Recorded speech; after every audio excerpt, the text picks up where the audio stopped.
শুনলাম যে এখানে এই পুকুরটা একটা বড় পুকুর আছে, বড় পুকুরটাকে এটা আমাদের দিদি সম্পত্তি, এবং এইটা ডাক হয়, কিন্তু ডাকটা হচ্ছে আমাদের ঘাস ডাক হয়, মানে ওপেন ডাকে না গিয়ে যে আমাদের যারা মুক্তিযোদ্ধা আঙ্কেলরা আছেন ওনারা এটা মানে তাদেরকে অনেক আগে থেকে এটা দেওয়া হয়েছে, 40 বছর ধরে তারা এটা।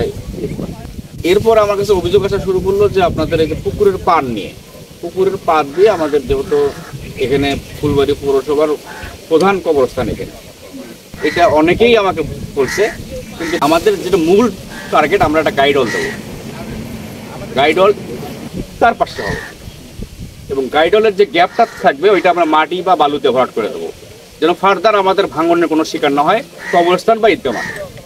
এরপর হচ্ছে আমাদের এই যে লিজের কথাটাতে আসি, 1432 সাল যে আসতেছে সেই 1432-এ আমাদের নতুন ডাক হবে।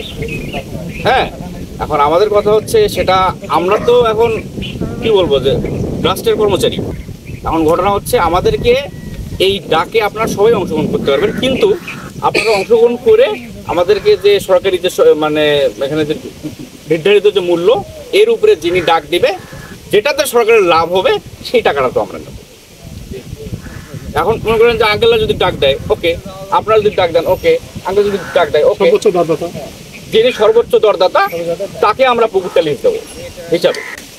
এখন সাধারণত যেহেতু আমাদের বাপ চাচারাই তো মুক্তিযোদ্ধা সবাই, এটা তো মানতেই হবে, বাপ হোক চাচা হোক দাদা হোক সবাই তো ছিলই। তো এখন আমাদের তাদের প্রতি তো আসলে রুষ্ট হওয়া যাবে না, কখনোই না। আমরা যদি বাংলাদেশ স্বীকার করি তাহলে তাদের প্রতি রুষ্ট হওয়া যাবে, ঠিক আছে? এখন হ্যাঁ, অনেকের অনেক অভিযোগ থাকতে পারে, সবাই তো আর ভালো মানুষ না রে ভাই। আমি কি সব দিক দিয়ে ভালো? আপনারা কি সব দিক দিয়ে ভালো না?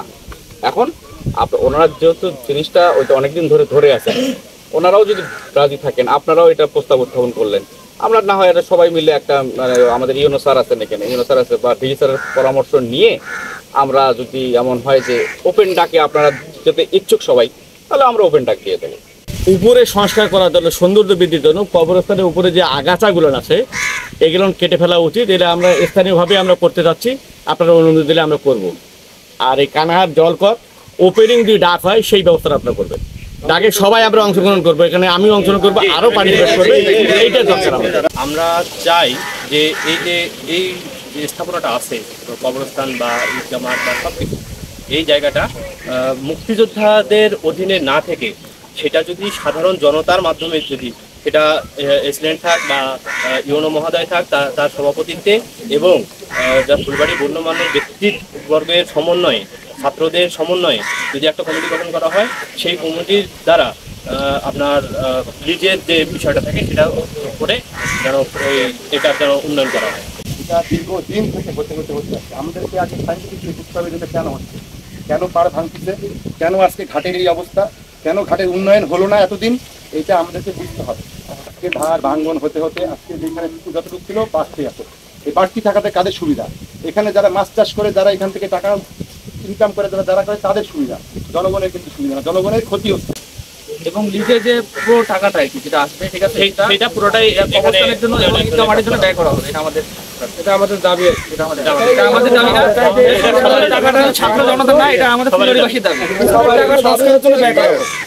জাতীয় কবরস্থান এটা অনেক পার করেছিল, পানিগুলো এই পানি ডাঙ্গে মানে ভাঙি এত সরু হয়ে যাচ্ছে, মানুষের কবর দেওয়া জায়গা থাকবে না এখানে।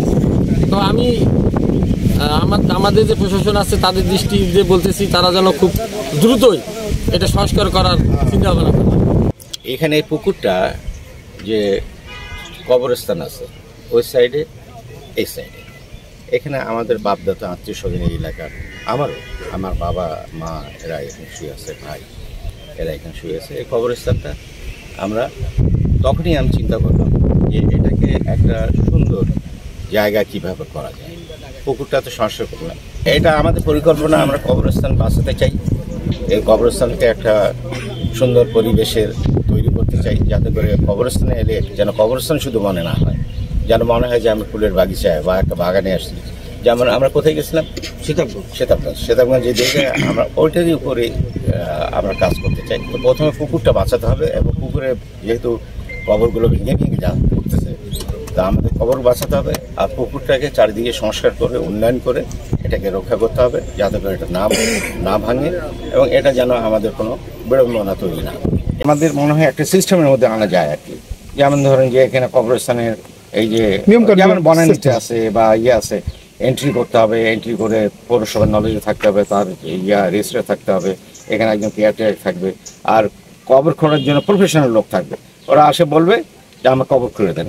কানাহার যে কবরস্থান আছে, এই কবরস্থানের আমাদের ফুলবাড়ি পৌরসভা আপামর জনসাধারণ হচ্ছে অনেকেরও এখানে বিভিন্ন পরিবারের বিভিন্ন আত্মীয় স্বজনের কবর এখানে আছে। তো আমাদের ফুলবাড়ি পৌরসভার পক্ষ থেকে যে আমাদের অবস্থানটা থাকবে যে আমরা পুকুরের চারপাশটা আমরা ঠিকমতো যদি বাধাই করে দিলে আমাদের কবরস্থানের যারা এখানে শুয়ে আছেন তাদের কোনো অসুবিধা হবে না। পাশাপাশি আমাদের যারা আপামর জনসাধারণ আছেন তারাও অন্তত খুশি হবেন এই ভেবে যে তাদের যে এখানে আত্মীয় স্বজনের কবরস্থানগুলো আছে তারা সেই কবরগুলো আমরা রক্ষা করতে পারবো। পাশাপাশি আমাদের এই যে পুকুরটা আছে, পুকুরটাও আমাদের একটা সংস্কার হয়ে যাবে এবং গাইডল দিয়ে আমরা পরবর্তীতে যেন কোনো ভাঙনের শিকার না হয়, পুকুরও পারও যেন ভাঙনের শিকার না হয়, প্লাস আমাদের কবরস্থানের জন্য ভাঙনের শিকার না হয়, সে বিষয়ে আমরা যথেষ্ট ভূমিকা রাখার চেষ্টা করব।